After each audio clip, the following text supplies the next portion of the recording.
Aujourd'hui, en séance plénière, nous avons eu le débat sur le budget en COCOM. Alors, ce sera le dernier du genre puisque la COCOM est appelée à jouer un rôle beaucoup plus important en termes de politique sociale en région bruxelloise. Alors, on pourrait se dire que déjà, ce gouvernement anticipe le changement, qu'il met en place des structures et que son budget prévisionnel reflète une ambition et une politique qui répond déjà à ces différents besoins. Eh bien, malheureusement, il n'en est rien. Il n'y a aucune anticipation, il n'y a aucune réflexion qui a été menée par rapport à ça. Et donc, on se retrouve de nouveau avec un gouvernement qui met en place différentes politiques budgétaires à court ou moyen terme, mais il n'y a aucune vision à long terme. Il n'y a d'ailleurs aucune ambition, il n'y a aucune originalité. C'est presque un copier-coller du budget précédent.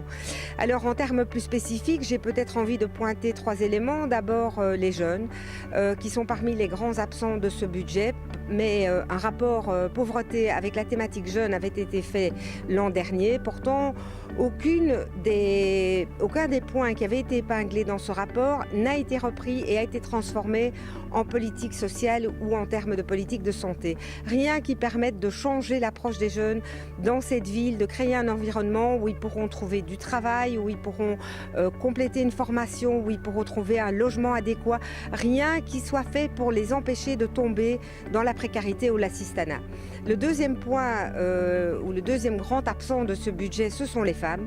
Alors qu'on sait que le sans-abrisme chez les femmes a triplé, alors qu'on sait qu'elles sont un tiers des bénéficiaires du SAMI social, malheureusement, rien non plus dans ce budget, en tout cas qui soit lisible, rien en termes de réponse aux problèmes des familles monoparentales, alors que 85% de ces familles-là sont dirigées par des femmes.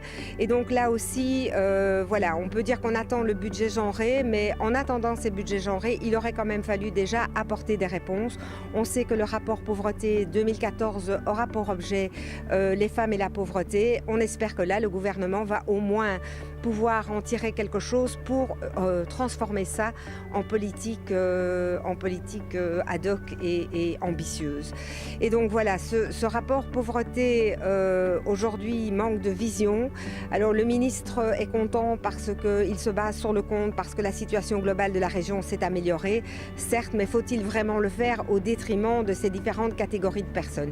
Et pour conclure, j'ai envie de pointer le plan hivernal qui cette année n'a pas du tout été anticipé, les besoins n'ont pas été mis en place à temps et ils ne répondent pas à la demande croissante puisque malheureusement de plus en plus de gens ont besoin de cette aide-là.